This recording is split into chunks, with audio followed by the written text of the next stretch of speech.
In my late 50s, we sold our house, we downsized, we decluttered, we sold almost everything, and we took off. And in the process, my wife and I learned something we were not expecting. If you're new to this channel, my name's Azul. I talk about the benefits of early retirement and encourage people to be thoughtful and deliberate about when they retire. So let's talk about how I came to this point, and then we'll get into what the things are that we learned. Like many of us, my wife and I, we were raising our family. We had a lot of responsibilities. We were running 100 miles an hour.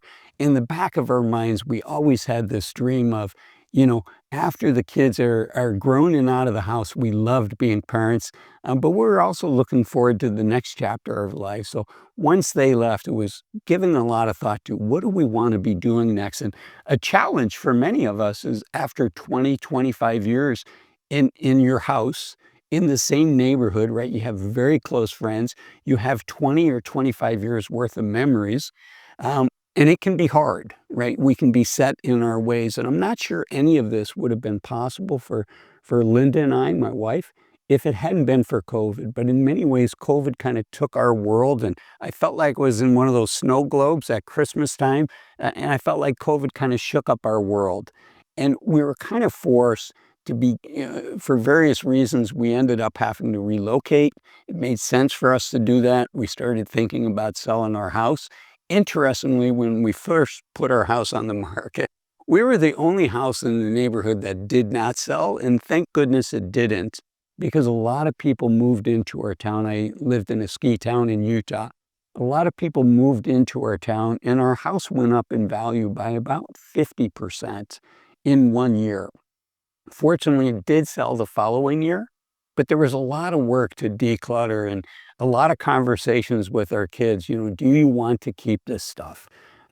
And ultimately, where we came up was, we had big containers, and each of the kids were allowed to have 2 or 3 of the big containers for their childhood memories. But we said, if you want more than that, that's great, but you're going to have to pay for your own storage. Of course, none of the kids did that. But it forced them to decide, what are the things that they want? So one of my kids wanted to keep their childhood bedroom set. And I was like, yeah, you're welcome to keep it. She's probably going to visit us once a year now.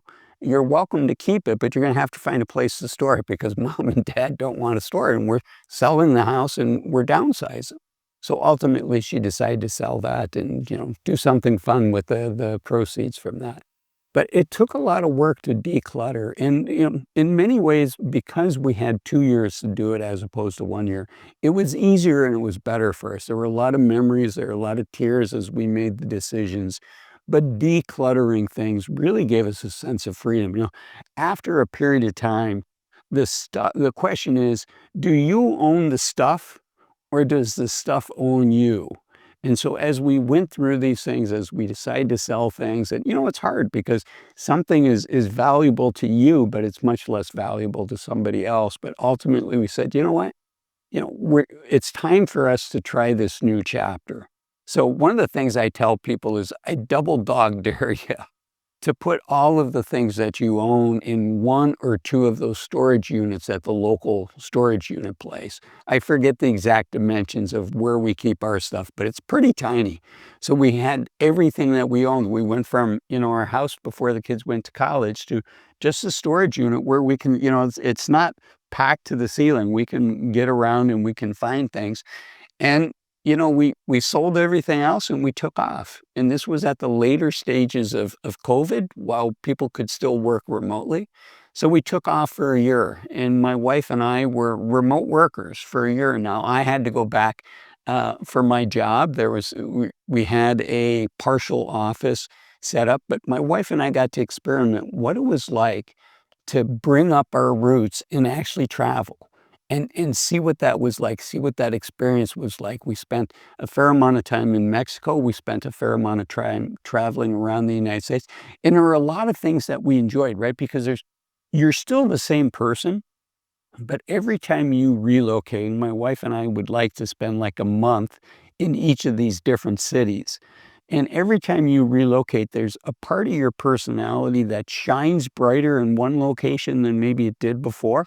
And there's a part of your personality that's not as bright as what it was. So it's very interesting to explore who you became. There's a phrase that a person never dips their foot in the same river twice.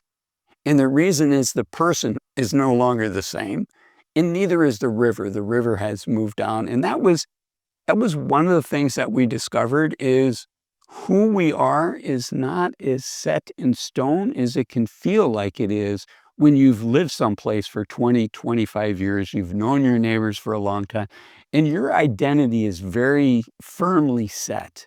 And it can be liberating, but it can also be somewhat dis I don't know if it's really a term, discombobulating, right? It can cause a little bit of internal stress, losing those roots. It can be freeing, it can be liberating, but it can also create a little bit of stress. But it was very nice to be able to think, okay, we've been in Santa Cruz for a month. Where do we want to go next? Do we want to go to the Rocky Mountains? Do we want to go to the East Coast? Do we want, a lot of people were going down to Florida. Do we want to go down to Florida or to the Northeast and see the leaves change colors there? So it was very liberating to have that freedom. Um, but then it was also after a period of time, you kind of longed for the foundation that you had before. So, what was the unexpected things that we learned? There were a number of things. One is our personality is much more fluid than I thought when I had lived in the same place for 25 years. And before that, I grew up in a town in northern Ohio, and it was the same thing. It was a very tight-knit community where everybody knew each other. And frankly, it's one of the reasons it was scary for me to leave for college, was I felt like I was leaving this warm incubator, this warm cocoon, and leaving into this unknown world. My high school was super tiny. And I went to a university that had 40,000 plus students. So it was this leap of faith that took place. And it's nice in your 50s to be able to take that leap of faith and to try something new. And of course, COVID was a unique time. Hopefully the world never goes through that again. But in any crisis, there's usually something good that comes out of it. And one of the good things that came out of that for my wife and I was a chance to test drive what it might feel like to retire. And I think it's super important in many aspects of our lives to test drive things that we're thinking about doing, because boy, it can be tough to take that big leap into the unknown. And so COVID and the ability to work remotely for a year gave us the freedom to see what it was like to retire.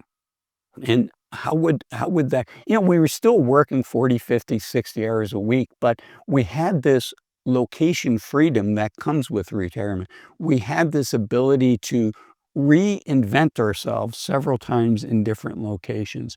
So the big discovery for us was just, it gave us confidence that, you know what, we're super excited about retiring. My wife retired shortly after everybody returned to the office when COVID was over.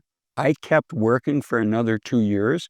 I could have and probably should have retired then, but I really enjoyed my work. I liked what I was doing with other folks, and so I decided to wait a little bit longer, but I did promise myself, 4 of the most dangerous words for a would-be retiree is just one more year, and I promised myself I would not let just one more year take me into my 60s.